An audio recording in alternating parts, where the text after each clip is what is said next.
Ce matin, je reviens sur le thème Lève-toi et sois éclairé. Je vais aller avec vous tout doucement ce matin.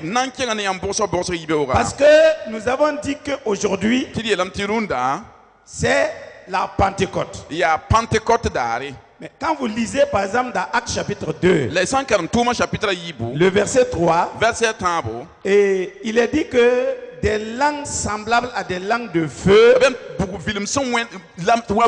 leur apparurent, séparées les unes des autres et se posaient sur chacun d'eux. Je vous ai dit dimanche passé que Dieu en a assez pour tout le monde. Dans le royaume de Dieu là, il n'y a pas de jalousie.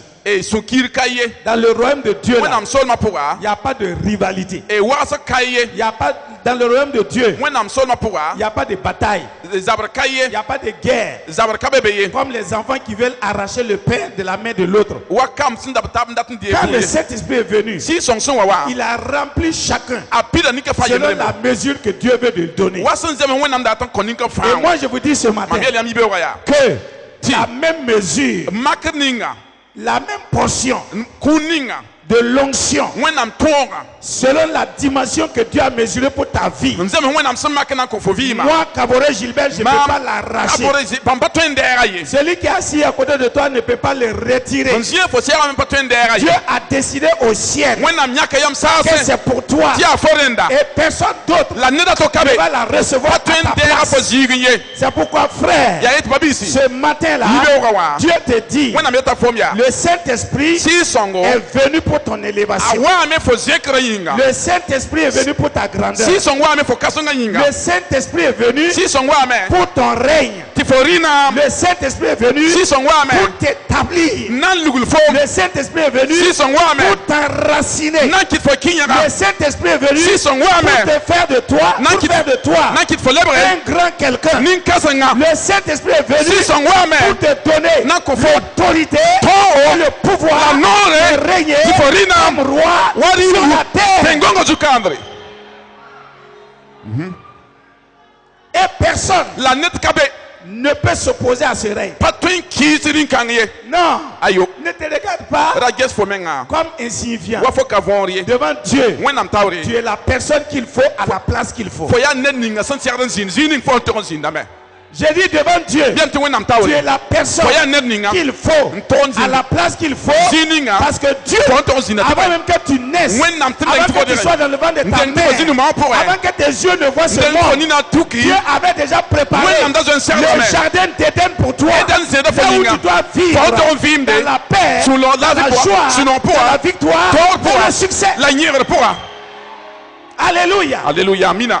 Ce n'est pas tes forces. Ce n'est pas ta gymnastique qui va te donner la position, qui va te donner l'autorité, qui va te donner le pouvoir, et qui va te donner les bénédictions que tu as besoin sur la terre. Ton Papa Céleste a déjà préparé tout cela avant que tu n'arrives sur la terre. Alléluia. Amina. Là où je suis, c'est pas moi, c'est Dieu qui a fait de moi ce que je suis. C'est Dieu qui a fait de toi ce que tu es. Et personne d'autre ne peut dire le contraire. Alléluia. Amina. Vous êtes là avec moi ce matin? Alléluia. Amina. Vous voyez? Le Saint-Esprit.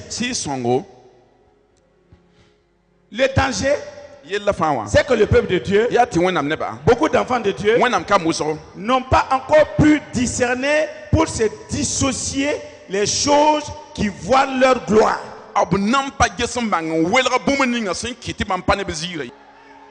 Il faut savoir se dissocier du monde pour manifester la gloire de Dieu. Dieu en premier et le reste la suit. Je viens, je donne à Dieu ce que je dois lui donner, et je donne à César ce que je dois lui donner. Je ne vais pas priver Dieu de sa gloire au détriment de César. Je refuse. Est-ce qu'on peut acclamer le Seigneur? Gloire à Dieu. Ce matin, Je voudrais te dire que cette année, tu vas commencer à affecter la vie des autres par le Saint-Esprit au nom de Jésus. Non, je te dis, cette année-là, tu vas commencer à affecter la vie des autres par l'onction de Dieu dans ta vie.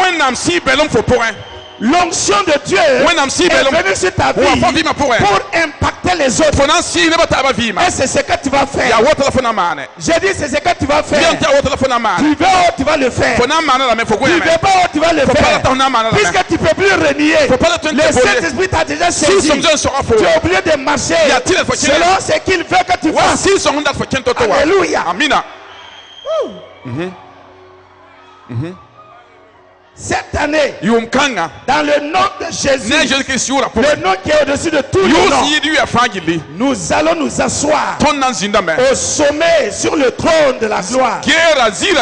Personne ne pourra nous empêcher de s'asseoir sur le trône. J'ai dit, personne ne pourra t'empêcher, ni m'empêcher de s'asseoir sur le sommet de notre gloire. Tu vas t'asseoir là-bas. J'ai dit tu vas t'asseoir là-bas. C'est pourquoi nous avons chanté ce chant. Ce n'est pas les ennemis qui nous manquent. Ce n'est pas les difficultés qui manquent. Ce n'est pas les épreuves qui manquent. Ce n'est pas que Satan n'existe pas. Ce n'est pas que les démons n'existent pas. Mais ton Dieu te dit ce matin, il te rend vainqueur. Tous ces ennemis-là, tu vas t'asseoir sur le sommet.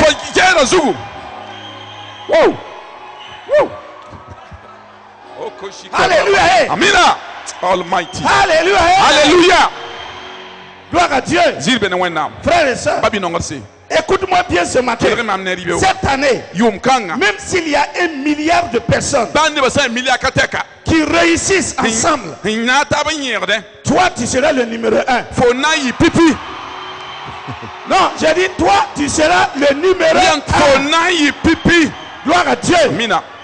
Je ne dis pas qu'il n'y aura pas de premiers. Je ne dis pas qu'il n'y aura pas de gens qui vont réussir. Je ne dis pas qu'il n'y a pas de gens qui seront bénis. Mais parmi les réussis, parmi ceux qui sont honorés, parmi ceux qui sont élevés, parmi ceux qui seront promus, tu seras le premier. Alléluia. Gloire à Dieu, gloire à Dieu. Alléluia. Alléluia. Écoute-moi bien. Tu es né dans ce pays pour un but. Tu es né dans ce pays-là pour un but. Et moi je te dis qu'à cause de toi et de moi, les nations viendront au Burkina Faso pour voir la gloire de Dieu. J'ai dit les nations accourront au Burkina Faso pour voir l'impact de la gloire de Dieu. Mais ce que Dieu va faire à travers l'église au Burkina Faso. Si tu veux, tu crois. Si tu veux, tu crois pas. Mais tes yeux verront. Mais si tu crois, tu vas participer à cette gloire. Si tu ne crois pas, tu verras. Mais tu ne vas pas participer à cette gloire-là. Gloire à Dieu. Frères et sœurs, c'est important. Je vous dis ce matin, c'est de façon prophétique que je te parle ce matin. À partir de maintenant, votre vie va commencer à influencer les autres pour le bon. Commençant dans ta propre famille. Commençant dans ton entourage. Commençant parmi ceux qui sont autour de toi, tes amis, tes camarades. Et dans le quartier où tu es, tu vas devenir une référence de la gloire de Dieu. Je te l'ai dit au nom de Jésus. Dans ton quartier là, les gens vont commencer à chercher où tu es. Et les gens, ils vont commencer à t'embêter dans ta maison. Mais ne sois pas fâché contre eux. Parce que tu as quelque chose dont ils veulent retirer. Tu as quelque chose dont ils veulent recevoir. C'est la gloire de Dieu qui est en toi. C'est la puissance de Dieu qui agit en toi. C'est l'onction de Dieu qui agit en toi. Les gens veulent en profiter palpiter. Tes sommets, tes siestes seront dérangés. Alléluia. Amina. Est-ce que quelqu'un m'entend ce matin? Est-ce que je parle à quelqu'un ce matin? Gloire à Dieu. C'est pourquoi la Bible dit, lève-toi et brille. Qu'est-ce que cela signifie? Lève-toi et brille. Vous savez que briller signifie aussi que l'obscurité va disparaître là où tu es. Lève-toi et brille signifie que là où tu es, l'obscurité va disparaître. Même si tu es le seul chrétien dans la maison de ton papa, les ténèbres s'enfuiront à cause de toi. Je dis les ténèbres s'éloigneront de la maison à cause de toi. C'est ça, lève-toi et brille. Le temps n'est plus à s'asseoir pour pleurnicher en disant je suis le seul converti ici, on est en train de me maltraiter, on est en train de m'étouffer, on est en train de me rejeter. Non, le temps est venu pour que tu te lèves et que tu commences à briller et que les ténèbres s'enfuient.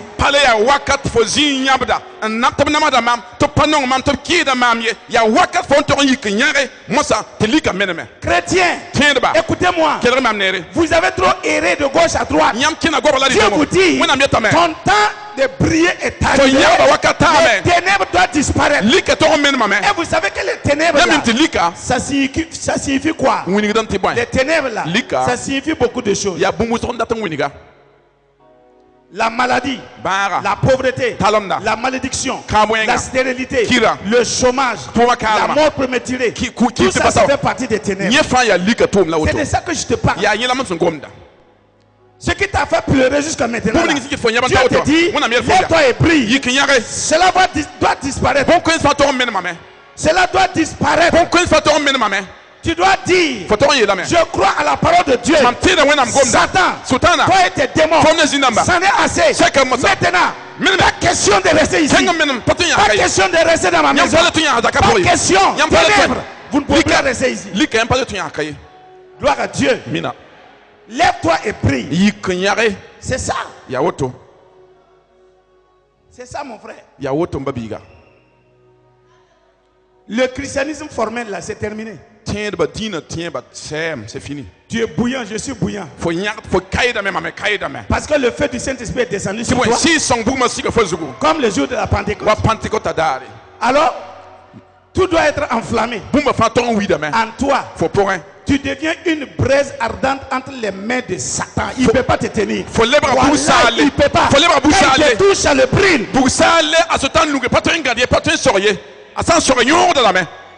C'est ce que le Saint-Esprit fait dans ta vie. Un homme qui est loin du feu du Saint-Esprit. Mon frère, quand le diable s'approche, la flamme même du Saint-Esprit, ça le repousse.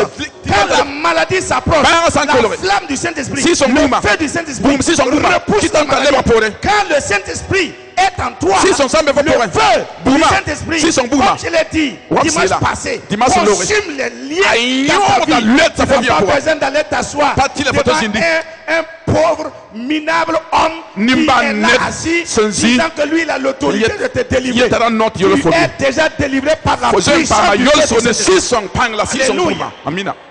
C'est pourquoi, depuis que j'ai connu Christ et que j'ai été baptisé du Saint-Esprit, personne ne m'a jamais délivré et personne n'a jamais prié pour moi pour un problème quelconque. Je ne dis pas que l'église ne prie pas pour moi. Mais moi-même me lever, aller voir un prieur pour dire je suis venu parce que j'ai tel problème. Il faut prier pour moi. Ça c'est dépassé. Et ce qui m'est arrivé doit t'arriver. Parce que dans le royaume de Dieu, il n'y a pas d'exception. Vous m'entendez? Chacun de nous là, c'est ce que Dieu veut faire avec toi. Le feu du Saint-Esprit. Et je vous ai donné l'exemple de Samson le dimanche passé. Ceux qui n'étaient pas là. Quand le Saint-Esprit, quand le feu du Saint-Esprit était sur Samson, on l'a lié. Personne. Aucun lien ne pouvait rester dans sa vie. Aucun lien. Aucun ennemi ne pouvait vaincre Samson. Ce qui a vaincu Samson, c'est son âme. C'est l'âme de Samson qui l'a vaincu. C'est pas les ennemis. Et celui qui vous livre toujours à vos ennemis, c'est les gens de ta propre maison. Les gens qui vous trahissent le plus, ce sont les gens de votre propre maison. Et je ne parle pas de tes cousins, de tes tantes. Je parle de ton âme. Parce que ta maison, c'est ta vie. Et la personne qui est dans ta maison, qui te trahit, qui te vend au dehors, qui te trompe avec l'ennemi, c'est ton âme. Et c'est l'âme qui a trahi Samson. Sinon, Dieu lui a dit, personne ne peut te vaincre. Tu es loin pour régner comme juge en Israël. Tu es né pour gouverner le peuple en Israël. Et tout roi doit avoir l'autorité, la puissance pour diriger son peuple. Personne ne va te dominer. Mais Samson n'a pas veillé sur son âme. Vous entendez? C'est l'âme là. Notre ennemi juré là. C'est notre âme. Quand les gens parlent de trahison, la vraie trahison c'est ton âme. Si ton âme ne trahit pas, personne d'autre au dehors ne peut te trahir. Pourquoi? Parce que toi, tu sais que tu marches avec Dieu. Tu es établi par Dieu. Tu règnes avec Dieu. Toute personne, quelle que soit sa ruse, il va échouer. Il ne peut pas. Mais Samson n'a pas obéi à la parole, il n'a pas marché selon la parole. La Bible dit, ne dévoile jamais le secret. Parce que ta force là est dans l'alliance que j'ai établie avec toi, dans tes cheveux. Ne dévoile jamais ce secret. Quand tu vas dévoiler ce secret, ce jour-là, c'est fini pour toi. Samson a dit, oui papa, j'ai compris. Oui maman, j'ai compris. Mais comprendre et obéir, c'est deux choses différentes. Beaucoup de chrétiens comprennent, mais ils n'obéissent pas. Samson a bien compris les avertissements de son père et de sa mère. Ils ont dit, c'est Dieu qui nous a dit. Mais Samson n'a pas obéi. Et c'est ça qui était la défaite de Samson. Vous entendez? Et c'est pourquoi quand l'ennemi a pris Samson, puisque la Bible dit, lève-toi et sois éclairé. La première chose que les ennemis ont fait, quand ils ont pris Samson, après qu'il ait livré le secret à Dalila, qu'est-ce que les ennemis ont fait? Ils ont enlevé sa lumière. Puisque la Bible dit que les yeux de l'homme est la lumière du corps. Les ennemis n'est pas bête, Satan n'est pas bête. Il a arraché la lumière de Samson. Il faut voir pour combattre. Si tu ne vois pas, tu vas combattre comment? Mais même dans sa détresse là, pour montrer que Dieu est un Dieu de compassion, Samson pouvait régner comme aveugle. Mais malheureusement, il était tellement déçu, découragé du fait qu'il a trahi Dieu, qu'il n'a plus cherché à régner. Il a dit à Dieu seulement, donne-moi une dernière chance, que je meure avec mes ennemis. Ne dites jamais des choses comme ça. Parce que votre parole est importante. Même dans l'échec, même dans la défaite, même dans le découragement, ne laissez jamais les paroles négatives sortir de votre bouche. Si Samson avait dit à Dieu, je me répands, donne-moi une deuxième chance d'exterminer toujours mes ennemis et de régner comme roi pour accomplir la mission que tu m'as mandaté, Dieu allait le faire, oui ou non? Dieu allait le faire. Puisque ses cheveux sont repoussés. La puissance est revenue. Il pouvait régner. Mais Samson n'a pas demandé ça. La Samson pas Beaucoup d'entre vous, le problème c'est ça. Quand vous êtes dépassé par les événements, quand vous êtes dépassé par les problèmes du moment, vous commencez à ouvrir votre bouche et vous lâchez des paroles de découragement, des paroles de déception, et vous ne savez pas que vous condamnez votre futur avec ces paroles.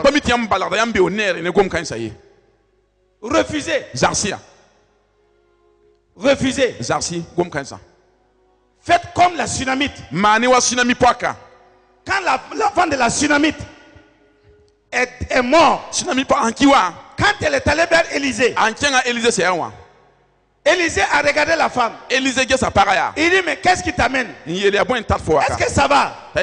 La femme dit très bien. Ça va parfaitement.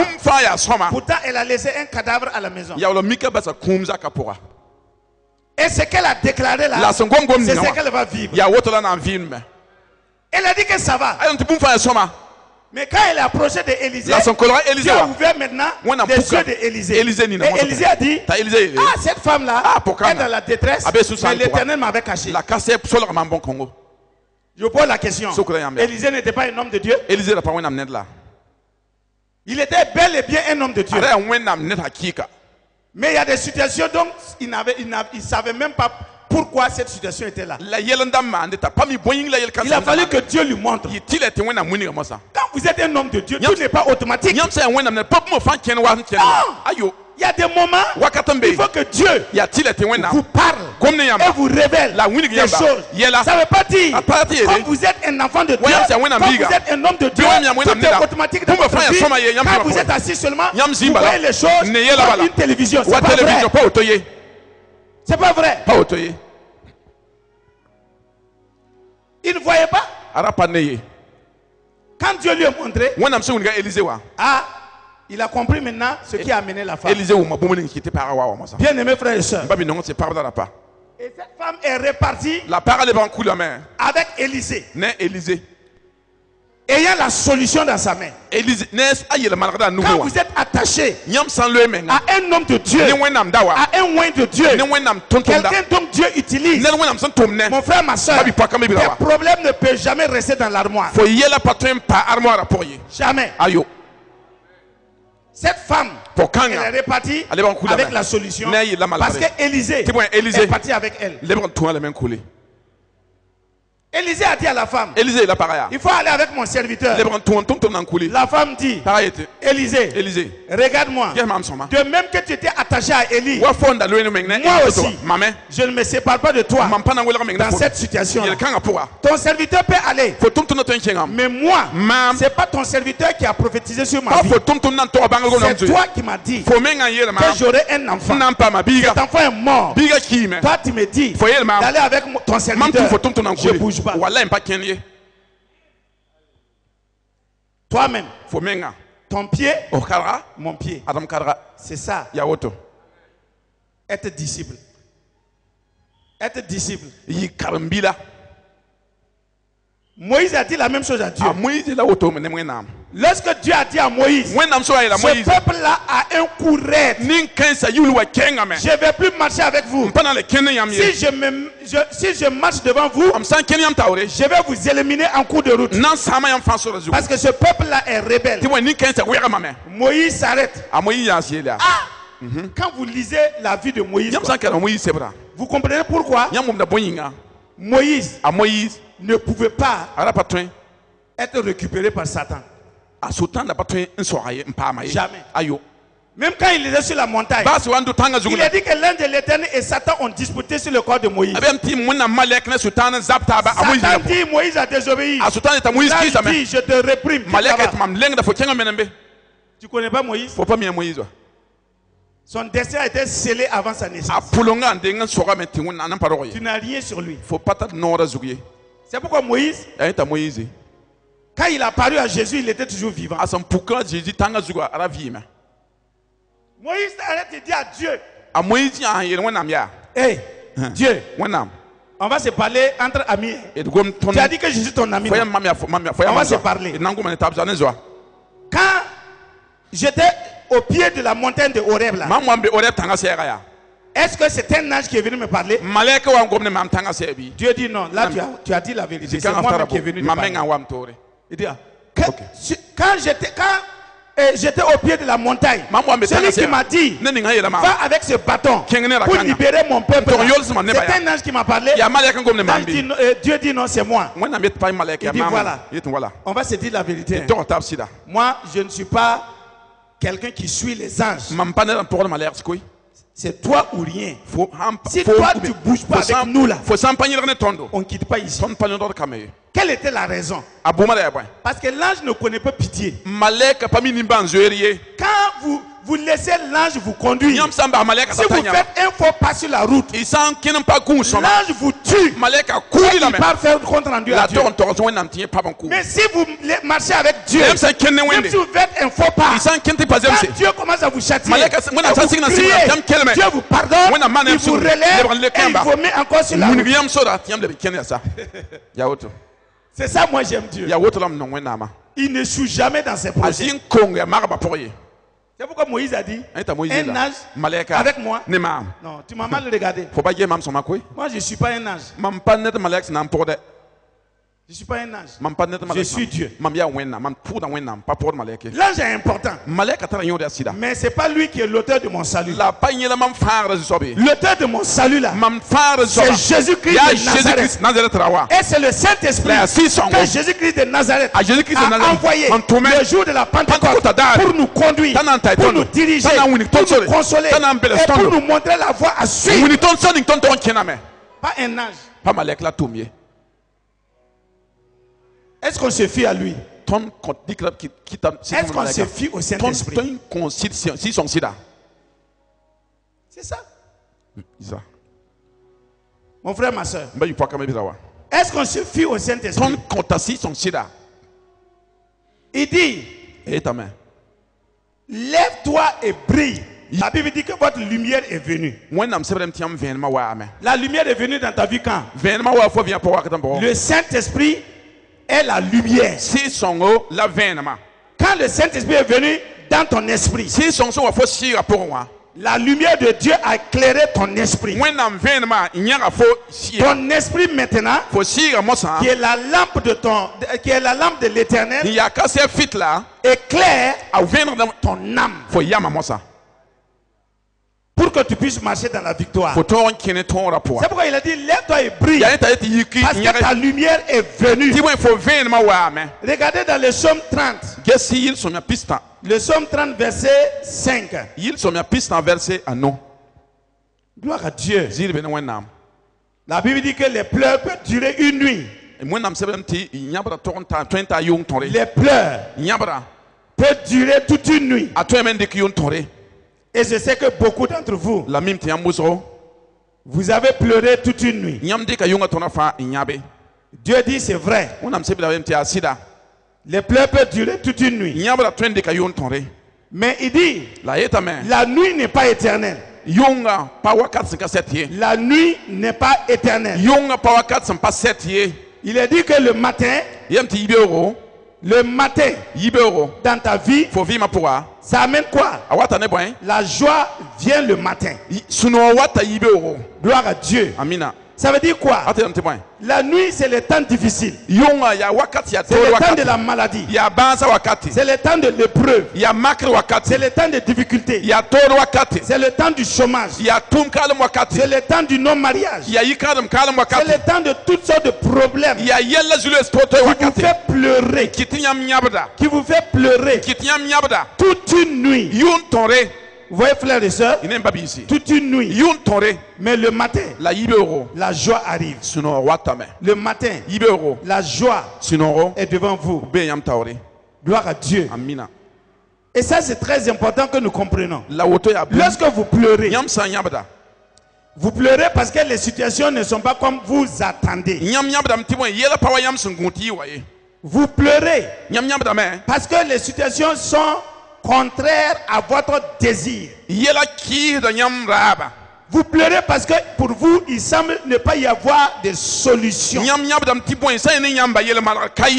Vous pleurez parce que les médecins vous ont dit qu'il n'y a plus de solution pour votre cas. Vous pleurez parce que votre mari menace de divorcer. Vous pleurez parce que votre enfant est à l'article de la mort. Vous pleurez parce que votre papa et votre maman vous a rejeté.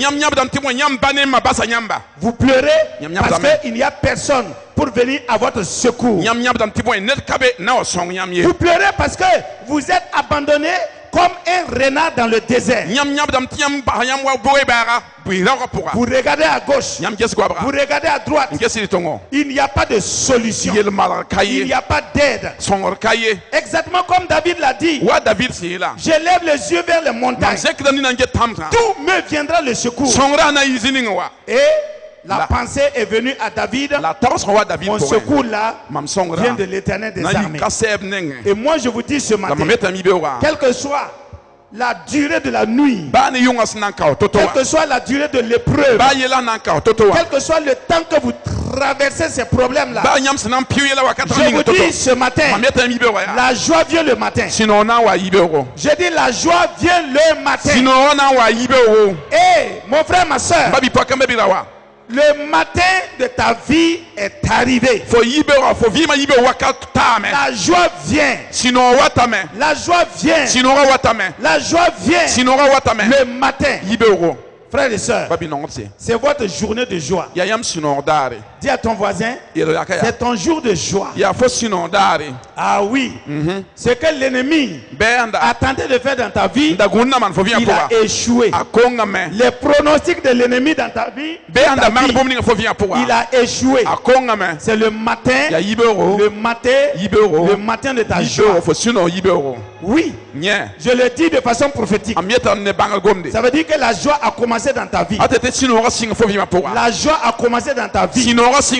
La joie a commencé dans ta vie. La joie a commencé dans ta vie. La joie de l'Éternel qui te rend fort là a commencé dans ta vie. Tu entends? Toutes les situations que Satan avait créées sur le plan spirituel, sur le plan moral, sur le plan physique, sur le plan matériel, sur le plan financier, pour te ruiner, ton matin de porte de sortie est arrivé. Tu es maintenant sorti du tunnel. Je dis tu es sorti du tunnel. Est-ce que je parle à quelqu'un ce matin? C'est le matin de ta joie. C'est le matin de ta victoire. La tête de quelqu'un va être coupée. J'ai dit la tête de quelqu'un va tomber. J'ai dit la tête de quelqu'un va tomber. La tête de quelqu'un va tomber. Écoute-moi ce matin. Je te parle de la part de Dieu. C'est maintenant ton matin est arrivé. La tête de celui qui t'avait retenu. La tête de celui qui te dominait. La tête de celui qui te piétinait. La tête de celui qui t'avait bloqué. La réussite. Le progrès. Le succès. La santé. Le bonheur. La prospérité. Va tomber. Goliath. Va tomber comme Goliath. Je le dis au nom de Jésus. Ce n'est pas par la force. Ce n'est pas par la puissance. Mais c'est par l'Esprit de Dieu. L'Esprit de Dieu qui est en toi. C'est par le Saint-Esprit. C'est par le Saint-Esprit. Quand tu vas marcher sur les lieux élevés, c'est par le Saint-Esprit. Quand tu vas marcher de victoire en victoire, c'est par le Saint-Esprit. Quand tu vas marcher de gloire en gloire, c'est par le Saint-Esprit. Quand tu vas sortir du chômage, c'est par le Saint-Esprit. Quand tu vas sortir du célibat, c'est par le Saint-Esprit. Quand tu vas sortir de la stérilité, c'est par le Saint-Esprit. Quand tu vas sortir de la stagnation, c'est par le Saint-Esprit. Quand tu vas sortir de cette crise de la maladie. Alléluia. Alléluia. Gloire à Dieu, gloire à Dieu. Mon frère, ma soeur, c'est important. Cette journée est une journée de joie pour toi. Ce que l'ennemi a avalé dans ta vie, mon frère, Tout de suite, il va le vomir. Il va le vomir. Il y a quelqu'un qui est là pour le contraindre à le vomir. Le Saint-Esprit, écoute-moi, Satan, il avait avalé la vie de Jésus. Pendant 3 jours, 3 jours, dans le tombeau, Jésus était enfermé dans le ventre de la terre où Satan est le patron.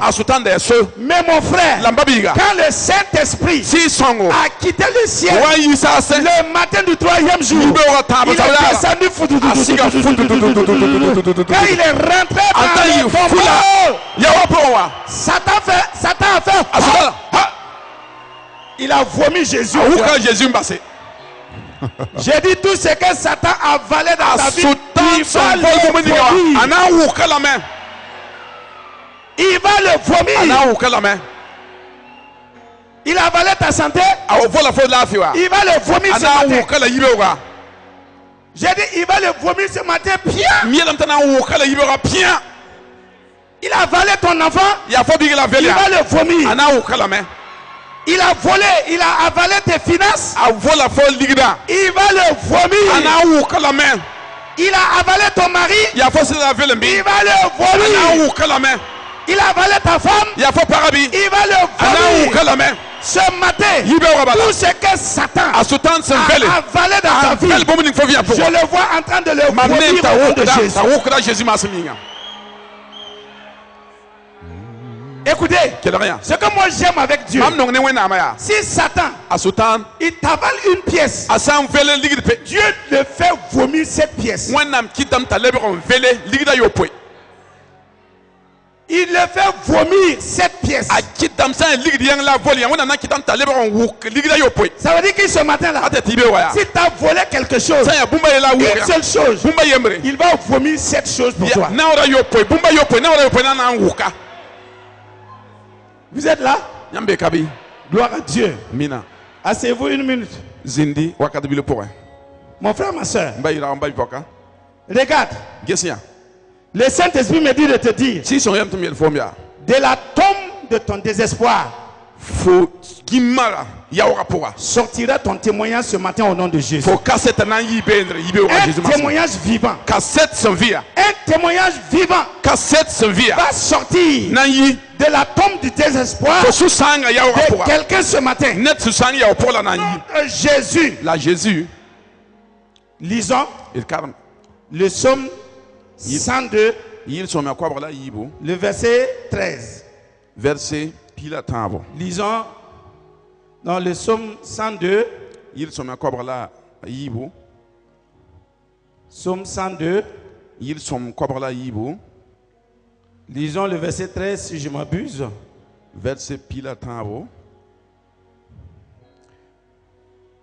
Mais toi, Éternel,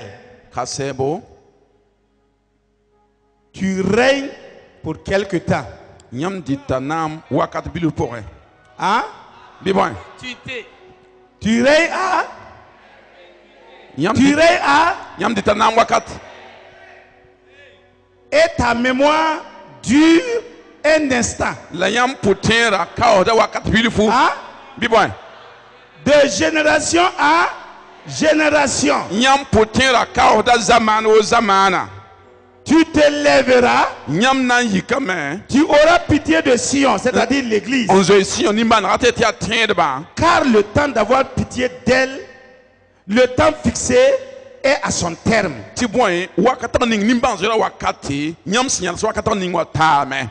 Gloire à Dieu. La Bible dit, le temps de ta faveur, le temps favorable pour toi est arrivé.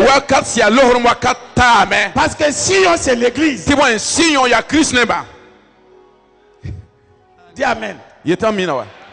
Sion c'est l'église. Et l'église là, s'il vous plaît, écoutez-moi. Que cela soit enregistré dans vos cœurs une fois pour toutes. Parce que un homme peut conduire des aveugles. Il peut conduire 10 000 aveugles. Sans problème. Parce qu'il ne voit pas. Mais un homme ne peut pas conduire 10 000 hommes qui voient comme lui sans problème. Je veux que vos yeux s'ouvrent, pour que vous compreniez et que vous connaissiez la parole de Dieu à fond. Il dit l'église, le temps de la faveur de l'église que Dieu a fixé est arrivé. Amen. Et l'église là, mon frère, ma soeur, il ne faut pas t'enorgueillir, il ne faut pas te vanter de ce bâtiment. Ce bâtiment n'est pas l'église. Cette portion de terre n'est pas l'église. La terre peut appartenir à quelqu'un. Le bâtiment peut appartenir à quelqu'un. Mais pas l'église. Pas l'église. L'église n'appartient à personne. L'église appartient à celui qui est mort pour l'église. L'église, c'est toi, c'est moi. Parce que la Bible dit que Dieu n'habite jamais dans des maisons faites de mains d'hommes. Ça, c'est André qui a construit. Est-ce qu'il n'est pas trop petit pour construire une maison pour Dieu? Il a construit une église et un bâtiment pour l'église de Jésus-Christ. Mais pas l'église. Personne ne construit l'église. Et l'église n'est la propriété de personne. L'église est la propriété de Jésus-Christ. Et quiconque va s'amuser à dire que l'église c'est pour lui, il court à sa perte. Vous entendez? C'est bon, comme papa l'a dit là. Il n'y a pas d'église de Gilbert. Il n'y a pas d'église de Karambiri. Il n'y a que l'église de Jésus-Christ. Vous êtes la propriété de Jésus. Et Jésus a fait l'honneur.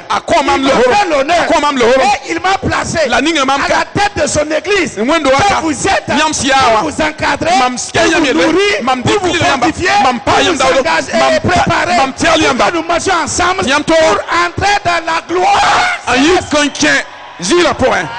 Alléluia. Amina. Oh, gloire à Dieu. Quelqu'un est là? Quelqu'un entend ce que je dis? Soyez bien affermis. Je veux une église bien affermie. Une église bien enracinée. Et marchons de victoire en victoire. À l'exemple de notre papa spirituel. Gloire à Dieu. L'autre jour, mes enfants sont venus pour me saluer. Je les ai dit, vous êtes fiers de moi. Mais c'est quelqu'un qui a fait de moi ce que je suis. La manière dont j'ai été fidèle à ses côtés, je veux que vous restez aussi fidèles pareillement. Vous comprenez? C'est ma fierté. C'est mon honneur. La Bible dit que les enfants sont comme une couronne dans la vie du Père. Et quand vous avez des enfants, Dieu dit qu'ils sont comme des oliviers autour de ta table. Quand vous voyez un olivier qui porte beaucoup de fruits, mais vous admirez, c'est beau, c'est glorieux. C'est ça la vie chrétienne. Vous entendez? Sinon, il n'y a rien d'autre. Il n'y a rien d'autre. Nous bâtissons le royaume de Dieu. Je vais partir un jour. Même après 120 ans. Je vais partir. Je ne suis pas éternel. Tu vas partir. Mais ce que tu es en train d'investir pour étendre le royaume de Dieu va rester pour les générations et les générations futures. Jusqu'à ce que Jésus revienne. Regardez l'honneur que vous avez. Ce bâtiment, par exemple, les intempéries ne peuvent pas terrasser ça. Ce sol-là, ça appartient à Dieu. Jusqu'à ce que Jésus revienne. Il peut venir trouver ce bâtiment. Peut-être qu'il trouvera nos petits arrière, petits fils dans ce bâtiment.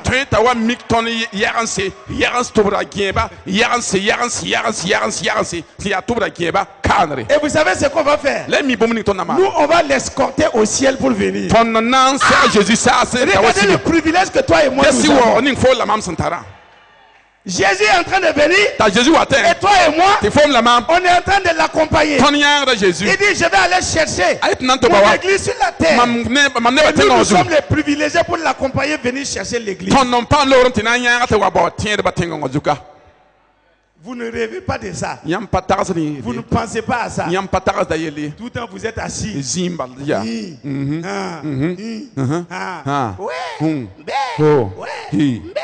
C'est quoi? Un enfant de Dieu. Vous n'allez pas arrêter. Ce n'est plus le temps de se lamenter là. Lève-toi et prie.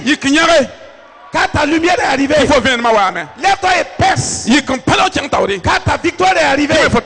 C'est le moment maintenant pour toi d'exceller dans ta vie. Alléluia. C'est ça que la Bible nous dit. Le temps de ta faveur est venu. Est-ce que Dieu parle à quelqu'un ici? Et je pense que tu feras mieux ce matin si tu entends la voix de Dieu de te tenir sur tes pieds maintenant et louer Dieu et dire au Père, je veux juste te remercier ce matin. Je veux juste te remercier ce matin. Le temps de ma faveur est arrivé. Le temps de ma faveur est arrivé. Le temps de ma faveur est arrivé. Commence à remercier Dieu en lui disant ce matin que tu le remercies parce que le temps de ta faveur est arrivé. Le temps qu'il a fixé pour ta guérison, le temps qu'il a fixé pour ta prospérité, le temps qu'il a fixé pour ta grandeur, le temps qu'il a fixé pour ton élévation est arrivé. Commence à le remercier. Le temps fixé par Dieu pour que la faveur de Dieu se manifeste dans ta vie, dans ton travail, dans ta santé, dans ton foyer, dans la vie de tes enfants, dans le personnel de ton entreprise. Est arrivé. Remercie le personnel. Le temps que Dieu a fixé pour étendre les limites de son œuvre entre tes mains est arrivé. Commence à le remercier. Le temps que Dieu a fixé, le petit va devenir un millier. Commence à le remercier. Commence à le dire merci. Dis merci à papa. Dis à papa ce matin-là. Le temps de ma faveur est arrivé. Je ne m'inquiète de rien. Je ne doute de rien. C'est mon temps. C'est mon temps. Moïse a eu son temps. Josué a eu son temps. Samson a eu son temps. Samuel a eu son temps. Chacun a eu son temps. Tu me dis qu'aujourd'hui, le jour de la Pentecôte, c'est mon temps qui est arrivé comme le temps de Pierre est arrivé dans la chambre haute.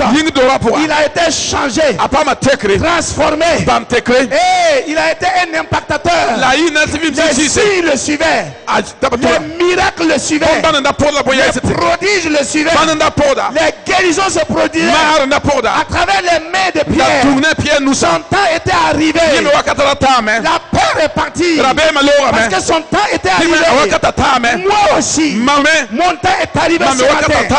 À ce matin de Pentecôte, oh Saint-Esprit, je te remercie parce que mon temps est arrivé. Mon temps est arrivé. Le temps de sortir de la médiocrité, le temps de sortir de l'échec, le temps de sortir dans les difficultés, le temps de sortir de la maladie, le temps de sortir de la pauvreté, le temps de sortir de la stérilité, le temps de sortir de la stagnation est arrivé. Merci Seigneur. Remercie-le. C'est de toi que je parle. Remercie le Père ce matin. Parce que ton temps est arrivé. Ton temps est arrivé. Rien ne va plus être la même. Rien ne va plus être la même. Rien ne va plus être la même. C'est terminé, c'est terminé. Dis-lui merci. Parce que le matin de la Pentecôte était le matin de la joie pour les disciples. Qui étaient là angoissés pendant 10 jours. Peut-être que toi tu es angoissé pendant 10 ans. Peut-être que toi tu es angoissé pendant 20 ans. Et le matin de ta joie est arrivé. Comme le jour de la Pentecôte. Le matin de ta joie est arrivé. Dis à Dieu ce matin que tu le remercies. Parce que c'est le matin d'une grande joie pour toi. La joie est venue. La joie est venue. La joie est venue. La joie de l'exaucement. La joie de l'équipement.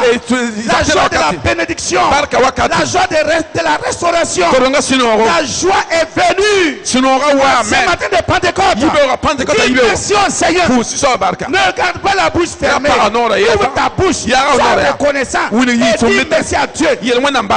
Ma joie est grande ce matin. Ma joie est grande ce matin. Ma joie est grande ce matin. De ce que tu as fait de moi. De ce que tu as fait pour moi. Et de ce que je vais être pour toi. Oui, ce matin. Dis merci au Seigneur. Le matin de ta joie, c'est aujourd'hui. Le matin de ta joie, la joie de la guérison, c'est ce matin. La joie de la guérison, c'est ce matin. La joie de la délivrance, c'est ce matin. Dis-lui merci ce matin pour cela. Dis-lui merci ce matin pour cela. Dis-lui merci pour cela. Dis-lui merci. Parce que ce matin, ta lumière est venue. Ta lumière est venue. Ta lumière est venue. Il est temps pour toi de prier maintenant. Il est temps pour toi de te lever de prier. Et dis à Dieu ce matin que tu le remercies. Que tu le remercies. Parce que ton temps, le temps de ta lumière est venu. Le temps de ta lumière est venu. C'est pas le pasteur Gilbert qui m'a dit. C'est ta parole qui dit cela. Que le temps de ma lumière est arrivé. Le temps de ma lumière est venu. Je ne peux plus rester dans l'obscurité. Je ne peux plus rester dans les ténèbres. Je ne peux pas continuer à marcher dans les ténèbres. Parce que ma lumière est arrivée. Ma lumière est venue. Oui. Saint-Esprit, merci. Ce matin.